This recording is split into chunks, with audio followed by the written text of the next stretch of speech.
Our topic tonight, as all of you know, is NATO and the future of the transatlantic security. And obviously that's something which is not certain, but is at the very center of American foreign policy. As you all know, we're very, very fortunate to have discussed that particular subject tonight, General Wesley Clark, whose education and training and experience, both career experience and his most recent experience, makes him extraordinarily well qualified to do so. The military has for a long time, since World War II at least, been very sensitive to the need to produce soldier statesmen. And of course, the general represents part of that conscious and long-term effort on the part of the military. He's a graduate of West Point, graduated first in his class, was a Rhodes Scholar, received his MA degree, Philosophy, Economics, and Politics from Oxford. He went back and taught at the Academy in the Department of Social Sciences. He was a White House Fellow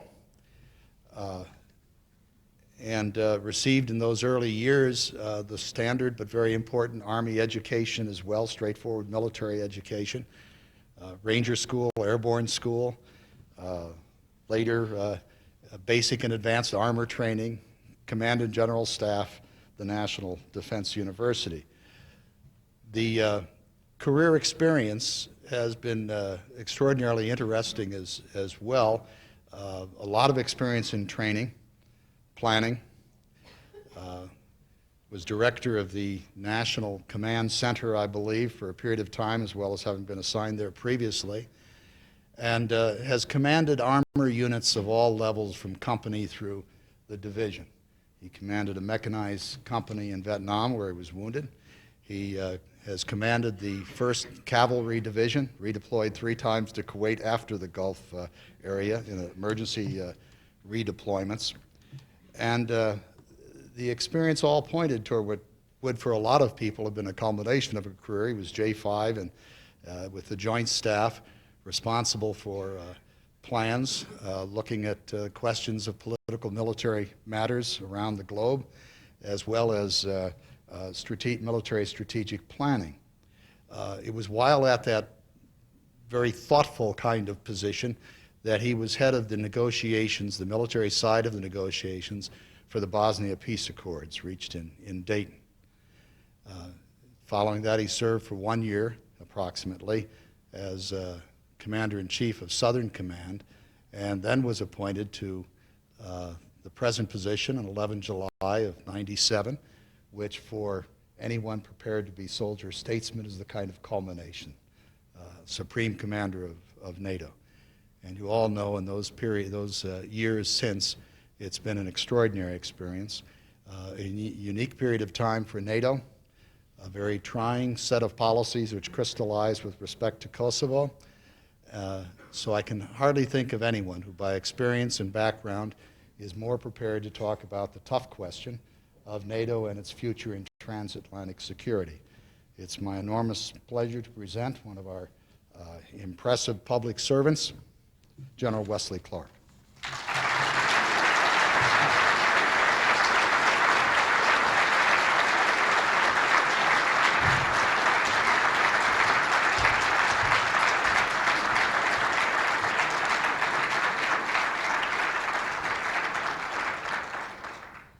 Well, thank you very much, Frank, for that kind introduction, and thanks to all of you for coming out in some pretty tough weather conditions. Frank mentioned that it wasn't as tough as the Battle of the Bulge. Well, that's the way we want to keep it in Baltimore. We don't want any battles of the Bulge around here. But it is great to see everybody tonight, and I just want to tell you on behalf of all of us who wear the uniform, what a pleasure it is to see you all who are interested in foreign affairs and foreign policy and these important issues, because we very much appreciate your support in these matters. You know, this morning I was down at Fort Myer, Virginia, and we had a retirement ceremony for a fellow 4-star general named John Tillelly. It was in a large hall, and the troops were arrayed out there, and the lighting was very special, and the military music was there. And I looked on the wall behind the formation of troops as we were formed up, and they had the crests, the insignia of the unit. And there on one of the insignias was the Latin inscription, Haec protegimos, this will defend. And I looked at the troops formed up, and we had a company there in Revolutionary War Guard uniform. We had the fife and drum people there, and then we had the more modern uniform. It was an impressive ceremony, but I couldn't help but looking at the Latin inscription, at the troops fixing their bayonets, and thinking, what millennium is this? Is this the first millennium, the second millennium? No, in fact, it is the third millennium. And it could be the dawn of yet another American century. The nation is clearly going to continue its economic boom, which is soon to reach an unprecedented length. Inflation is low and managed. The global economy is recovering, in part driven by American overseas investment, in part driven by our own consumption. A recent poll, though, showed that foreign policy, it doesn't make the top 4 issues for the election. It's there, it's successful, people are taking it for granted. Only a decade ago, foreign policy was the concern of 80% of the electorate. Only a decade ago, a little over a decade ago, the Berlin Wall stood, a symbol of the division of Europe. There was still a balance of terror. We were still locked in the Cold War, but now all that's gone. The wall's down. There's no nuclear standoff. The missiles aren't aimed at each other. The Iron Curtain's over, and a wave of democratization and reform swept across Eastern Europe. Some people said it was the end of history. It was the end of the Warsaw Pact, for sure. We saw the breakup of the Soviet Union, but it wasn't the end of security challenges.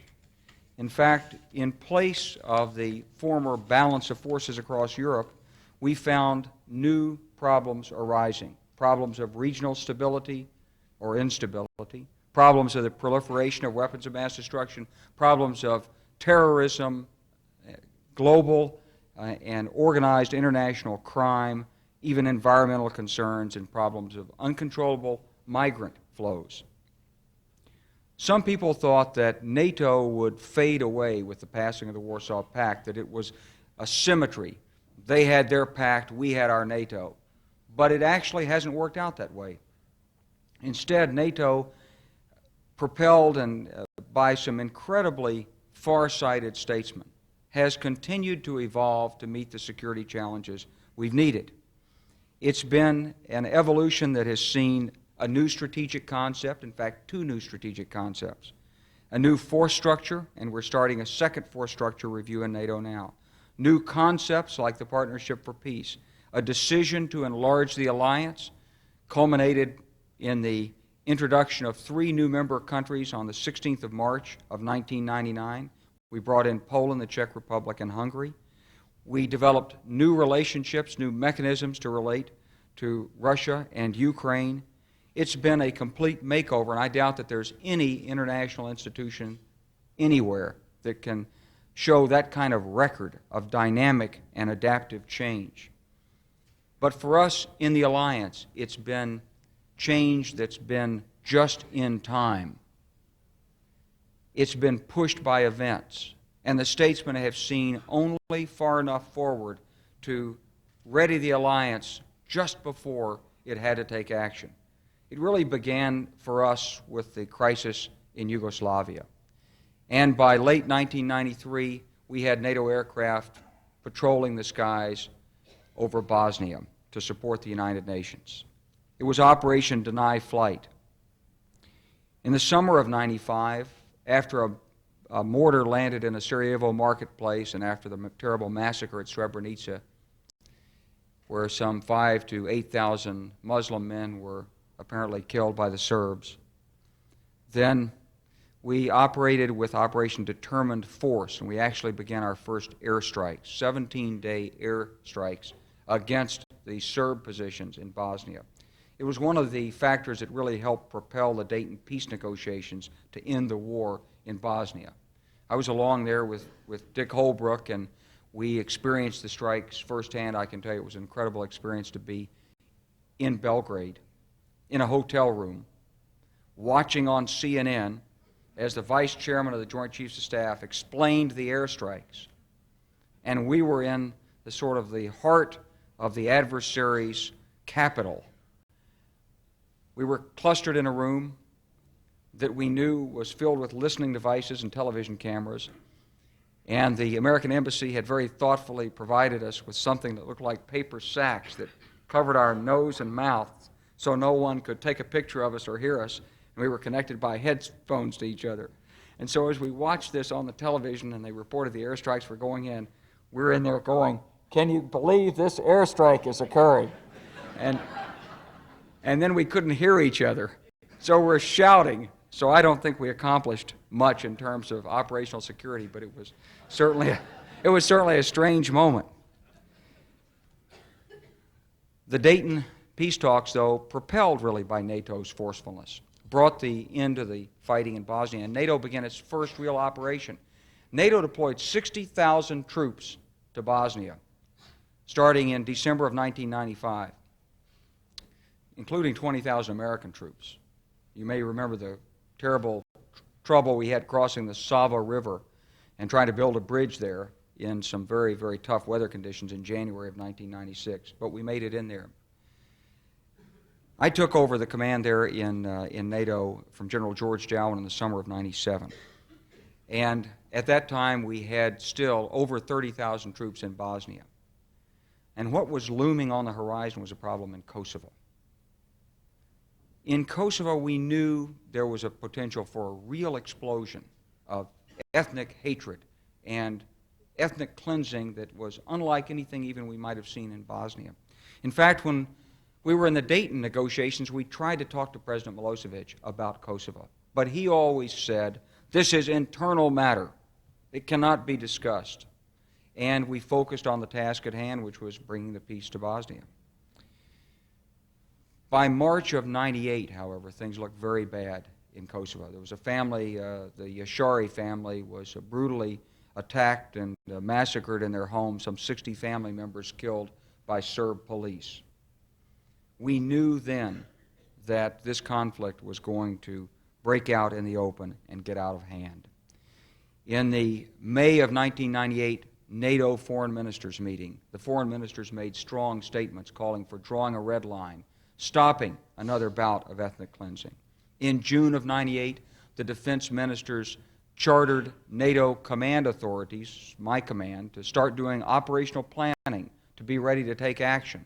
And they directed us to run an air exercise that would demonstrate to President Milosevic one more time what NATO aircraft could do. And we ran that exercise. As I recall, it was the 16th of June. We flew 100 aircraft around the borders of Yugoslavia through Macedonia and Albania. About 3 weeks later, Dick Holbrook was in Kosovo. He was talking to President Milosevic. He was near the village of Kiovo, which he at that point said it was the most dangerous place in Europe. And they asked me to call the President Milosevic, and just remind him that NATO was watching. So I put the phone call through. And President Milosevic told me, yes, he knew Kiev was dangerous. He said, we have no intention of using military forces there. These are all citizens of Yugoslavia. He said, I just want them to live together in peace despite your threats. So I said, good, okay. He got the message that there is a NATO threat out there, and but I knew Milosevic well enough to have my suspicions as to whether he meant that he really wasn't going to fight. And sure enough, a few weeks later, he decided he would use military force and eliminate any possibility of a threat out there. And so that unleashed the first campaign of ethnic cleansing, or at least village eradication, in Kosovo in the August-September period of 1998. We estimated 300,000, 350,000 people were made homeless in that campaign. We don't know what the casualties were. A number of homes were destroyed. But refugees weren't allowed to leave Kosovo or leave Serbia. They were kept, and they just sort of were pushed up in the hills. That campaign was stopped in late September, early October of 1998 by the NATO air threat. Secretary of Defense Cohen made a very impassioned plea at a NATO defense ministers meeting in Portugal. He said, we've got to give a very clear message that this will not be tolerated. And the NATO nations followed Secretary Cohen's leadership. They adopted what was called an activation order. It was a real threat. And on the basis of that, Mr. Holbrooke went back in and he established an agreement that temporarily stopped the fighting in Kosovo and led to a nominal compliance with the UN Security Council resolution. But we had only 2 to 4 months, we believed, before we'd be in trouble again. And sure enough, by early January, I was on the phone to the NATO Secretary General explaining that the Serbs were violating the promises they'd made, and we were worried about what was going to happen. As Serb military units returned to the field, it was clear that a pattern of ethnic repression was underway and resistance was going to be fierce. A retiring Serb general said, quote, "It's going to be a hot spring in Kosovo." Boy, was he right. And we knew what was going to happen at that point. In mid-January, I got a call from Ambassador Bill Walker who said, there's been a massacre. I'm counting over 40 people. He said, I've seen massacres before. I know what they are, and these people weren't soldiers. These people were farmers. That's the way they're dressed. They haven't been redressed. I can look at their hands and see what they've been up to. They're just farmers, and they've been killed. And so that started the sort of end-game crisis there. NATO met. General Klaus Naumann and I went back down to see President Milosevic. We asked him what he was up to. He was pretty stubborn and undefiant.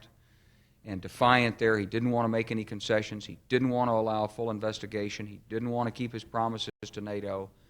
The NATO nations got involved through the contact group, set up a peace discussion at Rambouillet, and on the table at Rambouillet was the threat to Milosevic that if he didn't comply, the NATO air campaign would be unleashed. And sure enough, in the third week of March, the discussions were concluded. Holbrooke went back to Belgrade one last time. He made sure Milosevic understood. Milosevic said he understood, but he said he could finish the fight against the KLA in 5 days, and please don't get in his way. And so I received a call on the 23rd of March from NATO Secretary General Solana saying, you're going to have to start the operation. The morning of the 24th, General Hugh Shelton called me and he said, well, Wes, he said, you've been planning this for a long time. He said, what are you going to call it? Does it have a name? And I looked at my executive officer. I realized we hadn't given it a name. So we scrawled a few samples on the back of an envelope and decided on Operation Allied Force. And we launched the first missiles late on the afternoon of the 24th of March. We said it was going to be an air campaign designed to halt or degrade Serb ethnic cleansing. And by the 24th of March, that ethnic cleansing was well underway. We said there'd be no sanctuary. This wasn't going to be like Vietnam. We said we'd take down the air defense anywhere in the country. We'd go after command and control facilities anywhere in the country. We said there'd be steady escalation, and there was. We went from 366 aircraft to 900 aircraft. We attacked on two axes, a strategic axis directed at those assets that President Milosevic and his leadership most especially valued, the electricity, the communication system, the television, which was part of his command and control system there in Belgrade, the petroleum, the strategic air defense, and we had a tactical axis that was directed against the forces, the military and police forces that were actually doing the ethnic cleansing on the ground. My priority was to hit the forces on the ground, but I knew that was an extremely tough mission, probably the toughest thing you could ask air power to do without friendly ground forces on the ground. It was a complete campaign. It wasn't just an air campaign. We had a naval problem in the Adriatic. In fact, the morning of the strikes, I called my adversary there, the chief of defense of Yugoslavia, General Ojdanic. I said, General Ojdanic, I'm warning you to keep your ships in their port. If they come out in the Adriatic, we're going to sink them. And he said, why would you sink our ships? I said, because they're a threat. He said, why would they be a threat? I said, because they're armed. He said, but they wouldn't be a threat. And we started heading. I said, look, I'm just telling you, you come out in the Adriatic, and we're going to sink them. So we kept our forces ready there. We kept the Yugoslav Navy bottled up. We ran carriers in. At one point, we had 4 aircraft carriers in the Adriatic. First use of the real NATO integrated command structure for naval operations in the Adriatic. We had a land operation. We had in Macedonia some 13,000 troops under Lieutenant General Mike Jackson waiting to go into Kosovo in case there was a peace agreement at Rambouillet. That was the other part of the operations plan. We had another 7,000 troops in Albania. Then we had the refugee crisis. We brought in additional troops to deal with the refugee crisis, and we deployed 5,000 American troops with Task Force Hawk, the Apache helicopters. So this was a full air, land, and sea campaign. It went on for 78 days, despite the steady escalation. And so the question then is, why did it stop after 78 days? Because Milosevic ran out of options.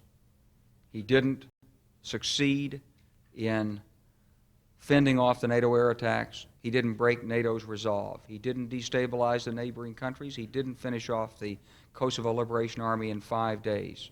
He didn't intimidate the NATO allies. The United States didn't give in when 3 American servicemen were captured, roughed up, and put on Serb television. The Russians didn't provide military assistance. He was isolated diplomatically and economically and militarily. And in the end, he was facing a potential ground operation, which he could see taking form in Macedonia and Albania. So he made the only decision he could make to get out of the box. In January of 1999, when General Naumann and I went down to see Milosevic, he told me Kosovo was more important than his head. I never know whether to believe Milosevic or not. After 78 days, we found out that his head was more important than Kosovo.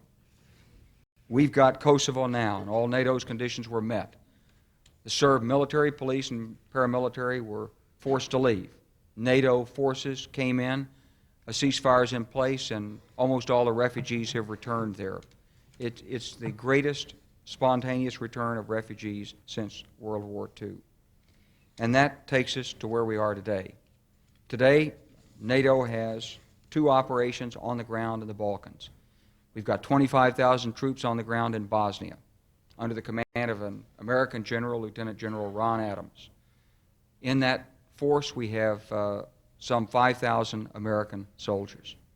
And we have another force of almost 50,000 in Kosovo, Macedonia, and Albania under the command of a German general, General Klaus Reinhardt. And we're working in both cases to provide peace and stability so that on the one hand the Dayton Agreement can be completely fulfilled, and on the other we can move toward a situation where relations can be developed and government can be established in Kosovo and life can return to normal there under United Nations leadership. But as we look ahead at NATO and this just-in-time adaptation to the security challenges we face, what I see is 4 issues lying in the immediate future. First, the Balkans. The Balkans is a cohesive piece, and Serbia is at the very center of this. The solution to Kosovo, the solution to Bosnia, really doesn't rest in those areas. It rests in Belgrade, and it requires democratization in Belgrade and in Serbia. The key to that is President Milosevic himself, an indicted war criminal.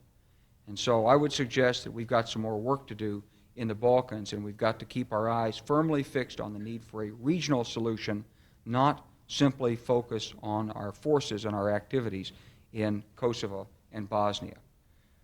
This is the first practical challenge that NATO has to deal with, and it's something we're dealing with every single day.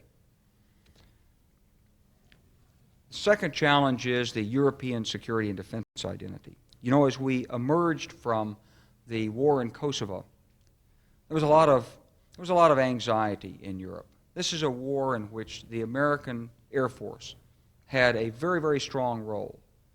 Some 60% of the aircraft at the outset of the campaign were American.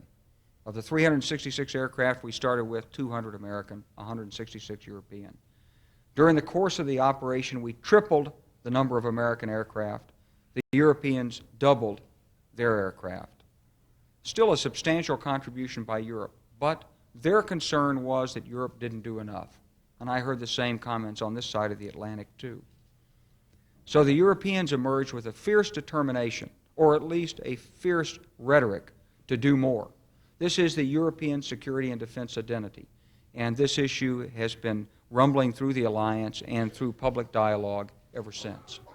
In the 6 months, 7 months since the end of the air campaign, we've had three major series of discussions on the European security and defense identity, the most recent culminating at the European Union Summit at Helsinki, where the European Union countries have committed to what's called a headline goal of an all-European 60,000-man corps which could come in and do the European heavy lifting on the ground if necessary. This is certainly a commendable goal, and I think all of us stand behind the European security and defense identity as we try to strengthen the European pillar of the alliance. But here's the challenge. We've got to strengthen the European pillar without decoupling it from the American pillar. And that's going to require a lot of understanding on both sides of the Atlantic as we move down this path.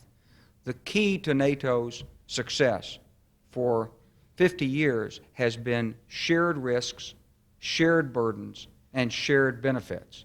And there's always been a discussion about what's the proportion of the sharing. But we've survived over 30 years of that contentious rhetoric. And we need to keep in mind that this has to be the fundamental philosophy of the alliance as it moves ahead. So while I think ESDI is an imperative on both sides of the Atlantic, we've got to do it in a way that doesn't decouple one side from the other. And the Europeans have to take care of the European members of the alliance who are not members of the European Union. They have to be made part of this process as well. And we've got to have transparency between NATO and the European Union as we look at the security challenges we face in Europe. So this is going to be a major organizational challenge and a political challenge for the alliance. I think a third area of concern that's almost symmetrical to that is the issue of national missile defense. National missile defense has become an American issue. We've looked at the threat from rogue states elsewhere in the world, in Asia and perhaps in the Middle East. We've looked at the rate of development of their technology, and we're approaching making a decision, this country is, on deploying a national missile defense. At the same time, the Europeans don't see those threats the same way. And the question is being asked, well, why would you want the United States to have a different standard of protection than the nations in Europe, and won't this divide the alliance? And so in a very odd way, the old debate of Gaullist times has been turned on its head. In the 1960s, some in France were asking, is the American nuclear deterrent reliable? Would America really consider trading New York for Hamburg in a nuclear exchange? Now, they're asking, why would the United States want to be more secure, i.e. able to protect itself from missile threats, than its European allies? And I think there is an answer for that. And that answer is we have global responsibilities. We're facing different circumstances in different areas of the world. But this is a process that also threatens the strategic underpinnings of mutual assured deterrence, mutual assured destruction that the Europeans feel is the strategic equation that's brought them security for half a century. So we're going to have to move through this with consultation, dialogue, and understanding on both sides of the Atlantic. And finally, there's the issue of NATO enlargement. When the decision was made to begin to enlarge the alliance in 1994, the discussion was not if, but when. In the 1997 NATO summit, 3 nations were invited to join, and it was determined they would join in 1999. In the 1999 Washington summit, no new nations were invited, but the expectations are there in Eastern Europe. These countries want to be part of NATO. They want the sense of security and stability, which only a NATO pledge of collective defense can bring. They have long memories of instability in Eastern Europe, and they can tell many, many stories of what it's like to be on the edge of a country that they can't predict, can't control, and can't trust. And so it's quite understandable that they're seeking some protection from NATO. The problem for NATO is going to be, how do we enlarge the alliance and not deepen the kind of division in Europe between NATO and Russia that we're working so hard to prevent? Because Russia is also part of the security equation in Europe. And we have to consider Russian interests, Russian concerns, and Russian fears. And so, as we approach the year 2002, which is when the next consideration will be for enlargement, this dilemma, I think, is going to be increasingly challenging to NATO. How do we work to meet the security concerns both of the new democracies of Eastern Europe that escaped from the Iron Curtain and the Warsaw Pact, and reassure the Russians that NATO is no threat and bring them into closer cooperation with the West? So those are the challenges that I see ahead. Challenges that are no less in their significance than the challenges the United States has faced in the last half century in Europe. Challenges that began with President Truman, that continued through the Cold War and the fall of the wall with President Bush, and that are continuing today. We have to persevere in facing these challenges. After all, in the European Union, we have a grouping of 500 million people, a GDP that's as great as ours. We have $250 billion in trade going each way. We have 3 million jobs each way. Together, we're producing half of the world's goods. We're controlling 60% of the votes in the UN Security Council, and it's the one group of nations more than any other that most closely aligns and shares our own values. Just as we said in the 20th century that our engagement in Europe met vital American interests, so we have to say as we enter the 21st century, our engagement in Europe meets vital American interests. Europe has to be with us, and it has to be secure. And I believe that just as in the Cold War, NATO is the right means to help us advance these vital security interests. Thank you very much.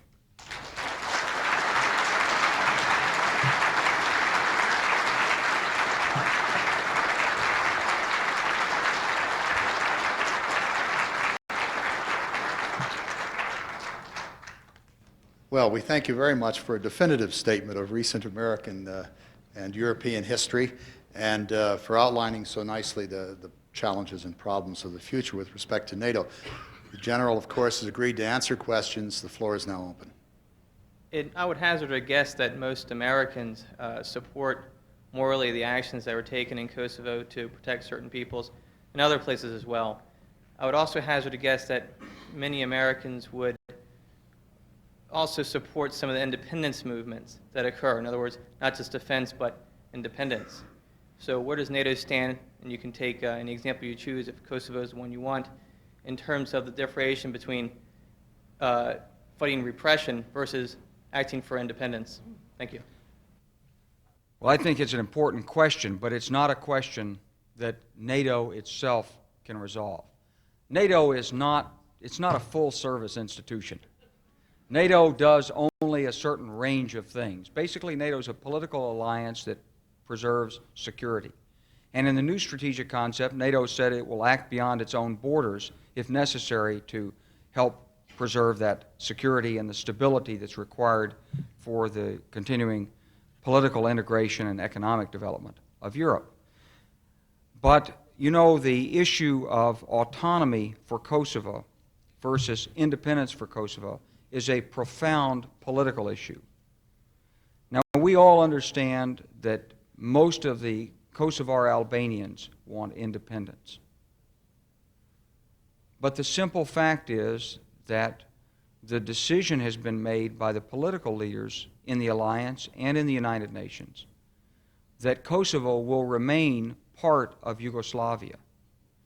It's a very small place. It's only about 60 miles by 60 miles in a couple of valleys surrounded by 10,000-foot mountains. It's not large enough to have real economic viability, at least that's the theory, although it's got a very good mining complex, the Trepča mines in the north. And so the decision has been made to press for autonomy as of now, and that's a political decision. It's not a decision that NATO is really participating in making one way or another. We're just taking the instructions from the member governments and from the United Nations in this respect. But I think it's important also to recognize that in Europe, and I think elsewhere in the world, it's a fundamental principle that we're not going to change international borders by force of arms. There are many nations in the world who are suffering from problems today, internal problems. And what we want to emphasize is the principle that these problems should be solved through legal means, through diplomatic means, through consultation, through arbitration and mediation if necessary. If we've got to put some United Nations presence there, then we should do that. What we don't want to do is encourage the resolution of these problems by violence and by military action. And so for that reason, I think the nations decided that they would encourage Kosovo to remain part of Yugoslavia.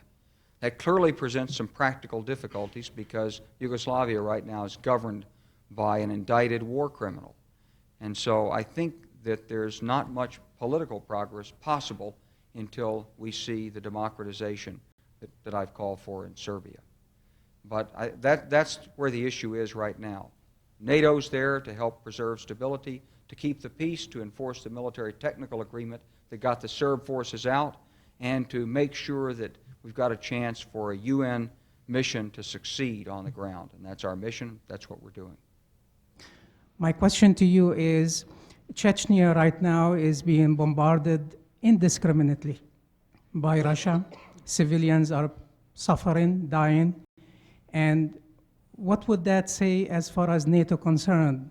NATO went to Kosovo out of principle. Why not Chechnya? Why not Rwanda? Why not other countries similar in nature?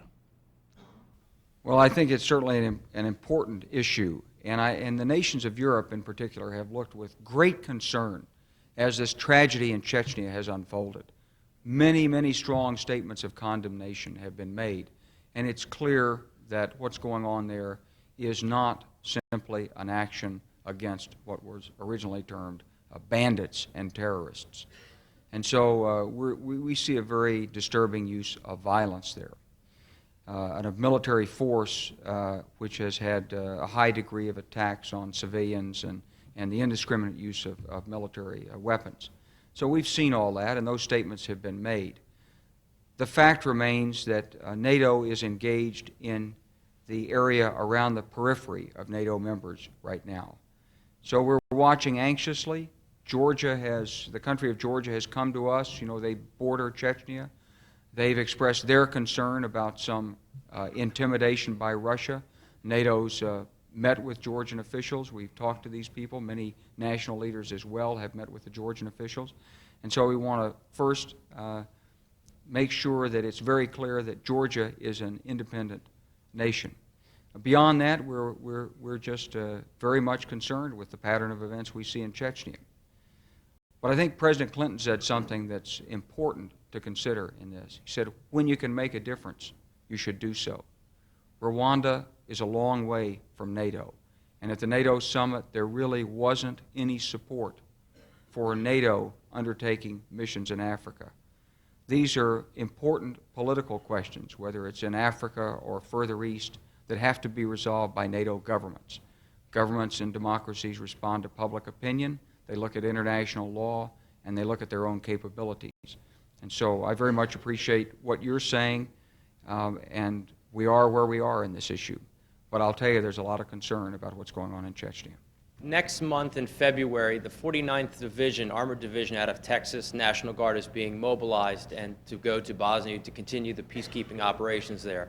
Already we have the 29th Division, which is Maryland and Virginia, and the 28th Division out of Pennsylvania are being notified of possible mobilizations coming up. What do you view as the continued role of the reserves in supporting peacekeeping operations, specifically in the Bosnia-Kosovo area? And my second question is, do you see an upcoming combination of the Bosnia and Kosovo operations under a unified command? Well, with respect to the first question, I think that we're going to see increased use of the reserve component to assist the active Army in fulfilling its peacekeeping responsibilities. I'm confident. I've looked at the training program for the 49th Armored Division. I've met the commanders. We're anxious to get them in there on the ground. I think it'll be a good team. And I'm sure the 28th and 29th will do equally well when it's their turn to go into the box and produce over there. I think it's a good thing for the United States reserve components to have a chance to come over and see the mission, learn from it, and grow and so forth. So it's good for the reserve components. They're going to do a good job in the mission. I think it's a win-win situation. Your second question? Sir, the second question was, do you see a future combination of the Kosovo and Bosnia operations under a unified command instead of a separate command for each? Well, they are under a unified command. They're under my command at NATO.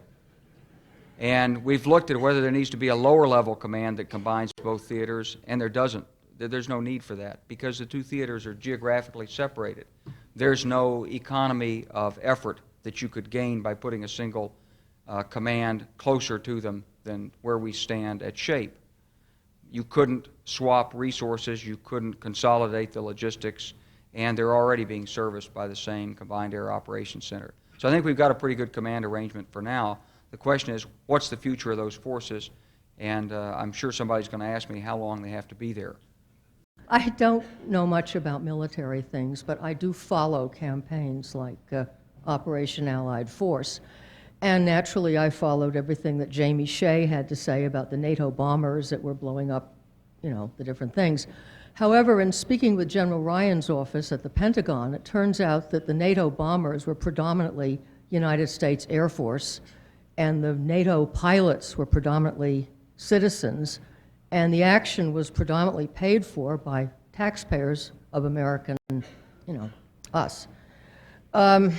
What concerns me, and this is from a legal standpoint, it's my understanding that to go to war against another country, and I mean, we did all the heavy lifting, if not most of it, well, what they say, about 85%.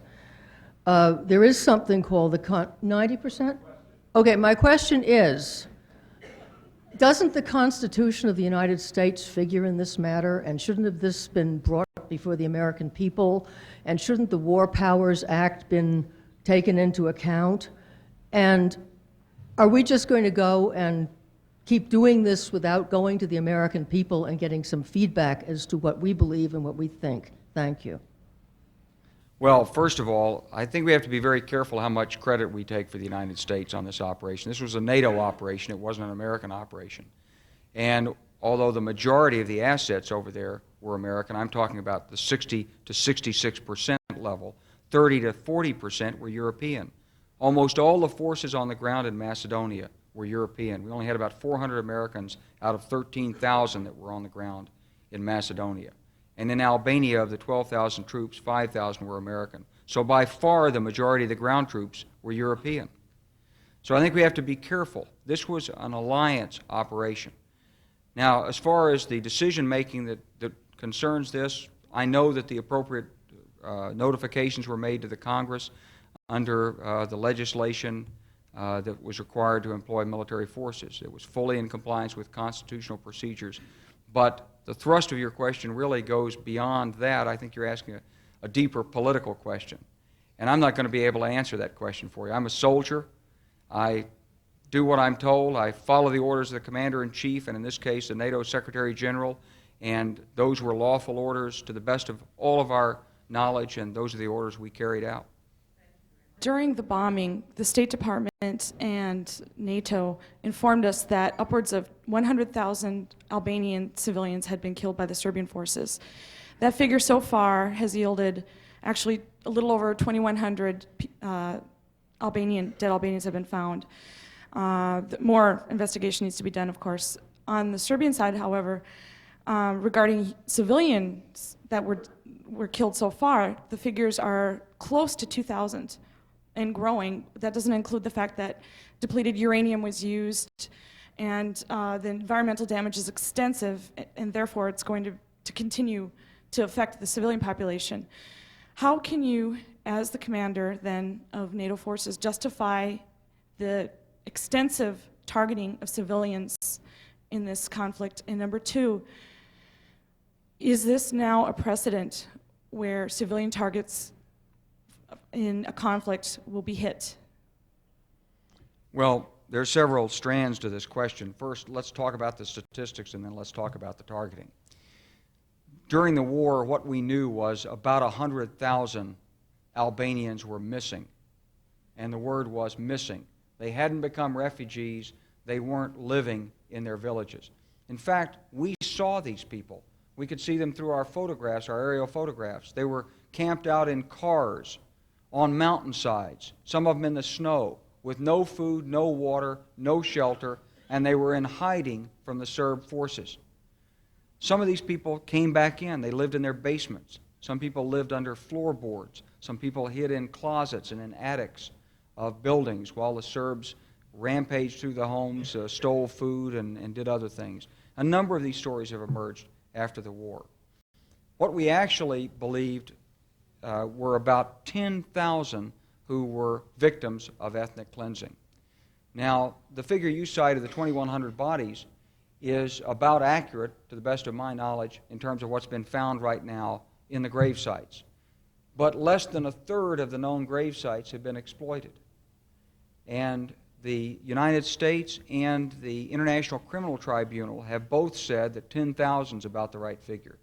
So I think 10,000 is a representative number if you were going to talk about how many casualties there were on the Albanian side, how many were murdered on the Albanian side. Now, on the Serb side, the figures I've seen show about 500 civilian casualties. We did our best to limit all civilian casualties. In fact, one of my key criteria for selecting targets was to minimize the chance of civilian casualties. Every one of our targets had military connectedness. They all were reviewed by lawyers. Janet Reno had a shop of international lawyers who looked at every single target before we struck it. We never targeted civilians. We never went after civilians. The difference between what NATO did and what the Serbs did is profound, and I think you have to appreciate this difference. The Serbs deliberately targeted civilians. It was a matter of policy. When NATO did it, it was an accident, and we did everything we could to prevent it. That's the simple truth in terms of the numbers and the policy of the targeting. I'm sorry that you may not see it this way, but as the commander, I'm fully under international law. I'm totally responsible to legal authorities of the United States government and of NATO, and I can assure you this campaign was conducted in an unprecedented high standard, fully in accordance with international law. The final thing I'd tell you is this. The initiator of this campaign was Slobodan Milosevic. He was warned again and again not to conduct a campaign of ethnic cleansing. We've seen 10 years of aggression in the Balkans.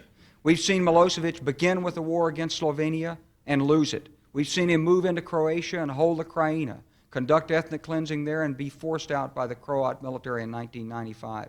We've seen 250,000 dead as a result of the ethnic conflict that Milosevic initiated in Bosnia. I don't think the international community had to wait to see another 200,000 dead in Kosovo before taking action. General, I'm a former member of Congress, so you understand who I am. And I'm also a Serbian American. And I want you to know that during the Kosovo bombing, when I was visiting some of my former colleagues in Congress, and these were some liberal Democrats who have always supported President Clinton, who said to me, Helen, the only reason that this bombing is going on is to consolidate NATO. They needed something to do so they could celebrate their 50th anniversary with something that held them together. Now, I didn't say that. They told me that, and I'm sorry. I think there's more truth to that than anything. Well, Madam, let me just say, that's not a question, that's a statement. And it is I was there, I lived through it. I can tell you we didn't need that for entertainment. Well, we didn't need it for consolidation of NATO. We were very successful in what we're doing in Bosnia, and we certainly didn't seek it for the summit. okay. That's just Well, totally false. That may be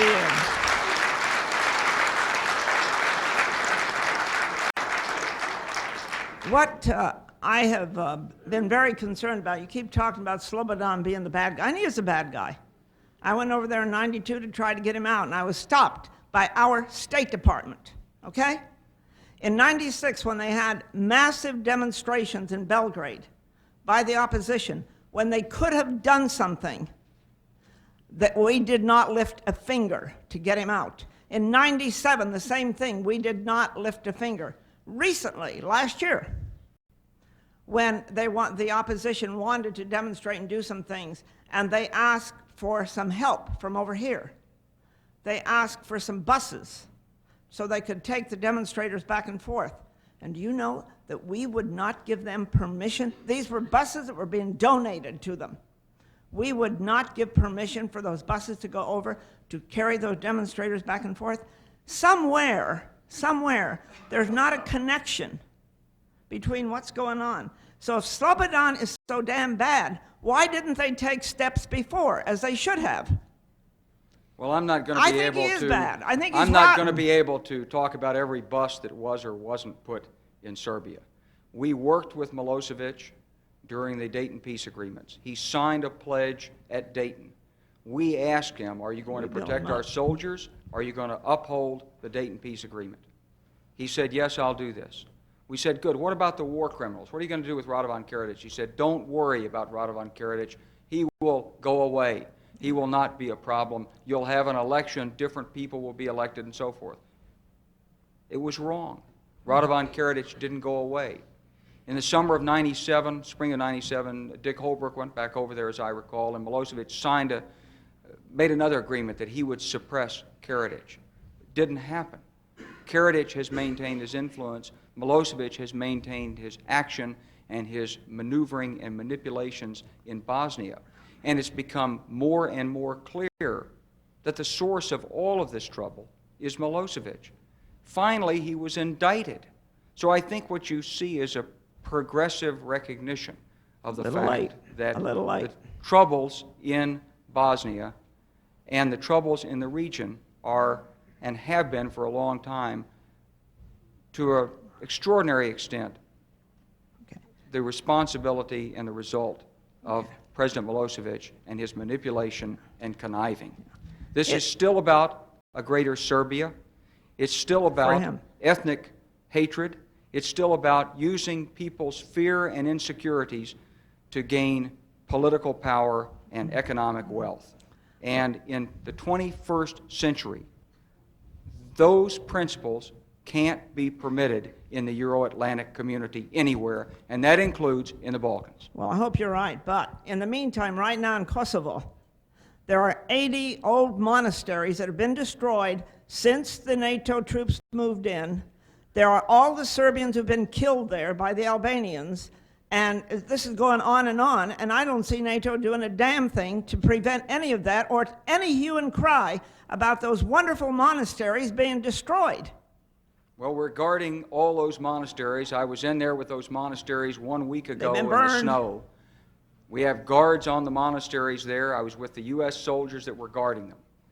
We're taking care of the Serbs in there. There are more Serbs in there now than there were when NATO first went in on the 12th or 13th so. of June. Not so. Well, madam, I can tell you what the facts are. We've gone out and counted noses. Kosovo's not that big. We know who's there. Okay. There are more than I 100,000 hope you're Serbs right. there. I hope you're right, And but so, that's not what I get from over there. I can't, and neither can NATO, erase people's fears and the results of a decade of intense repression. This country fought a war over no taxation without representation. Yeah.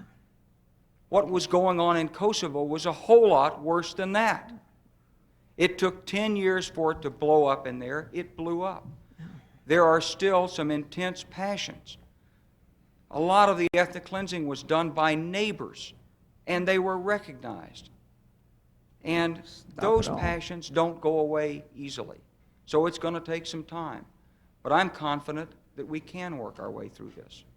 This has been an extraordinarily informative and interesting evening, and also to express the deep feelings that nearly all of us have for the service of the military and the general during what is indeed, as evidenced by questions, a most controversial and difficult circumstance. Thank you for a Frank, wonderful thank you very yes. much. And I'd just like to say one thing, if I could.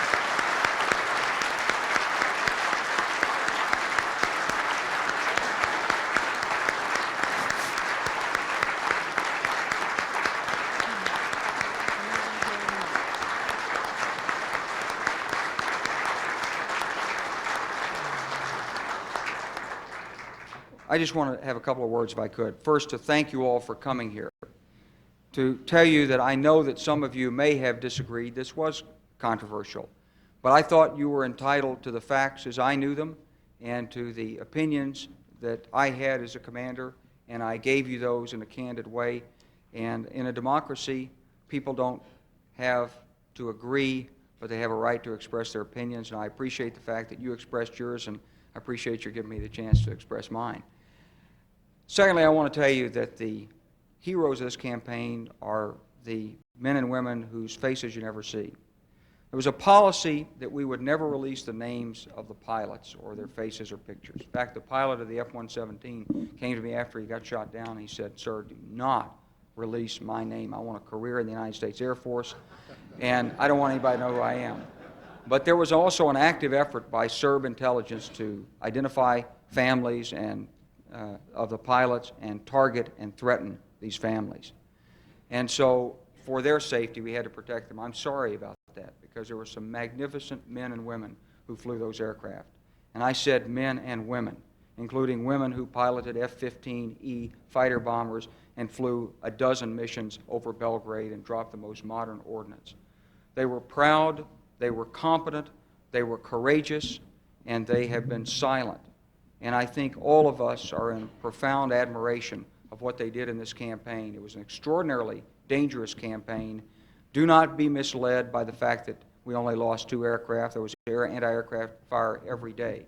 But rather be grateful for the skill, competence, and courage of our pilots in particular. Thank you very much.